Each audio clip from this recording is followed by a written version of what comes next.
This is another case of C4B or C4F cabling, but they do have an extra 2 stitches.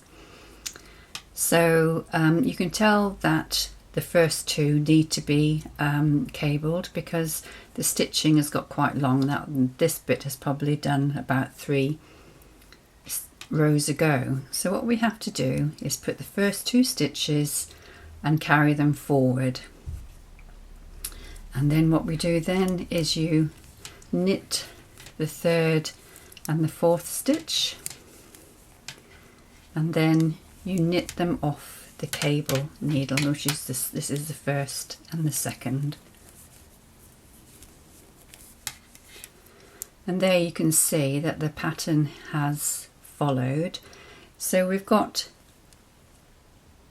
one going this way and then one going the other way. So because this has been extended by 2 stitches, the last stitches we just knit. And then when you go back on the other row, you'll purl all 6 stitches, and you'll notice that this bit here will be longer. So the next time you do it, it will be a C4B. So you put 2 to the back and then knit these first, and then do the same, knit the others from the cable needle.